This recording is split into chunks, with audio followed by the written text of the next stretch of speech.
यह कहानी मेरे दोस्त के बचपन की है। हर साल गर्मियों की छुट्टी में हम भाई बहन अपने गांव जाते थे। गांव में हमारे दादी का बड़ा और पुराना घर था।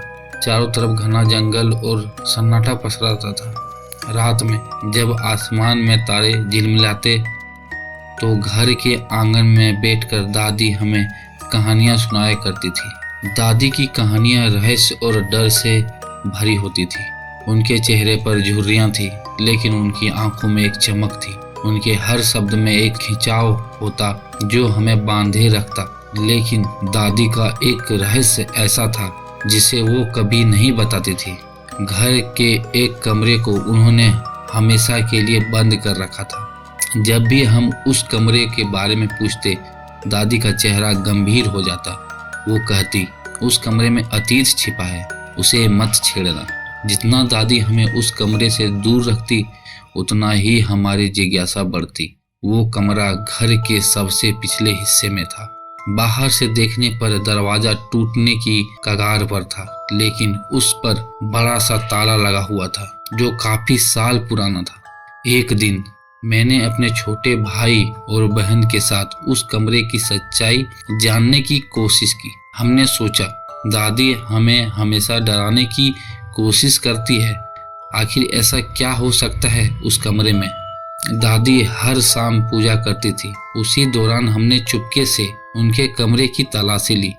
अलमारी की एक कोने में पुराने कपड़ों के बीच एक भारी चाबी मिली। चाबी को हाथ में लेते ही मुझे अजीब सा एहसास हुआ, जैसे हमें कोई देख रहा हो।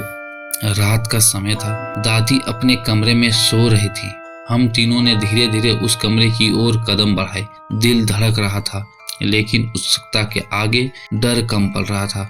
जैसे ही चाबी दरवाजे के ताले में लगाई, ताला खुलते ही एक अजीब सी आवाज आई। लगा जैसे हवा चीख रही हो। दरवाजा धीरे धीरे खुला और अंदर का नजारा देख हमारे होश उड़ गए। कमरा बिल्कुल अंधेरा था। पुराने जमाने के फर्नीचर और टूटी फूटी चीजें बिखरी हुई थी। कमरे के दीवारों पर डरावने चित्र बने हुए थे। एक कोने में बड़ा सा लकड़ी का संदूक रखा था, जिस पर काले रंग का कपड़ा लिपटा हुआ था। कमरे में घुटन भरी हवा थी। जैसे ही हमने संदूक को छुआ, लगा जैसे किसी ने हमारे कंधे पर हाथ रखा हो। हमने पलट कर देखा, लेकिन वहां कोई नहीं था। डर के बावजूद हमने संदूक खोलने की ठानी। संदूक के अंदर लाल रंग की एक पुरानी साड़ी, काले कांच की टूटी चूड़ियां और एक छोटी सी लकड़ी की मूर्ति थी। साड़ी पर खून के धब्बे जैसे निशान थे। हमें लगने लगा कि ये सामान किसी भूतिया घटना से जुड़ी हुई होगी। जैसे ही हमने वो साड़ी उठाई, कमरे में अचानक ठंडी हवा चलने लगी।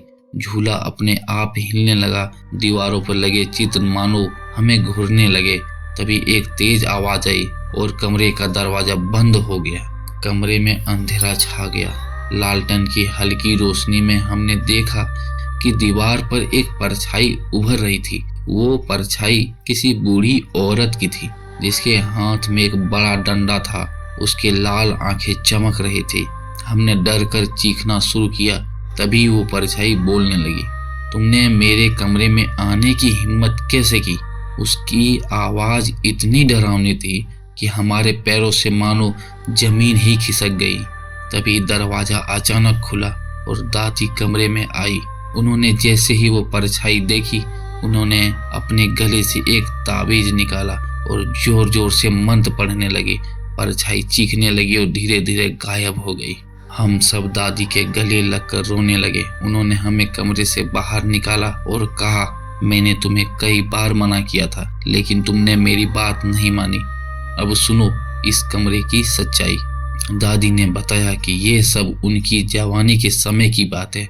जब वो इस घर में नई नई बहू बनकर आई थी, तो यहाँ एक तांत्रिक आता था। वो तांत्रिक गांव के लोगों को अपनी विद्या से डरा कर उनसे धन वसूल कर लूट कर ले जाता था। लेकिन दादी ने उसकी सच्चाई उजागर कर दी। गुस्से में तांत्रिक ने दादी पर हमला किया। दादी ने अपनी जान बचाने के लिए उसी कमरे में तांत्रिक को बंद कर दिया। वहां एक पूजा के दौरान तांत्रिक की मौत हो गई। लेकिन उसकी आत्मा वहीं कैद रह गई।